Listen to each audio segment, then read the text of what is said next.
तमिळनाडूतील सथानकुलम येथे बाप लेकाचा पोलीस कोठडीत झालेल्या अमानुष हत्येने संपूर्ण देशाला हादरवून सोडले होते।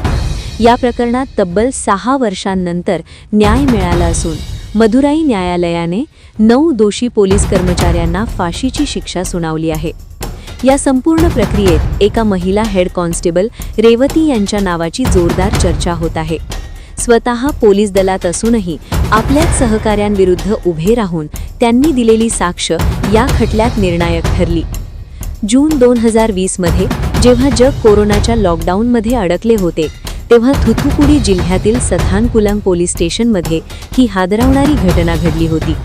पी जयराज आणि त्यांचा मुलगा जे बेनिक्स यांनी मोबाईलचे दुकान ठरलेल्या वेळेपेक्षा थोडा वेळ जास्त उघडी ठेवले म्हणून ताब्यात घेण्यात आलं होतं। कोठडीत अमानुष अत्याचार, रेवतीचा जबाब।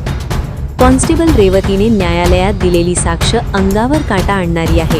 तिने सांगितले की मी रात्री 8:50च्या सुमारास पोलीस स्टेशनवर पोहोचले तेव्हा आतून अम्मा खूप दुखतंय, प्लीज मला सोडून द्या असे ओरडण्याचे आवाज येत होते।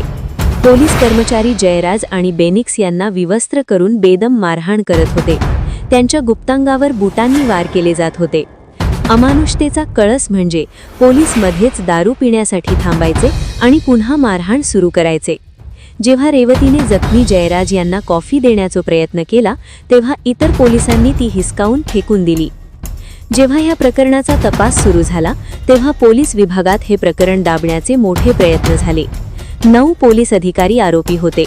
अशावेळी रेवतीने न्यायमूर्तींना सांगितले, सर, मी सत्य सांगायला तयार आहे, पण मला माझ्या 2 मुलींच्या आणि नोकरीच्या सुरक्षिततेची हमी हवी आहे। साक्ष नोंदवताना बाहेर जमा झालेले पोलीस कर्मचारी न्यायालयाच्या कर्मचाऱ्यांना धमकावत होते आणि रेवतीवर शेरेबाजी करत होते।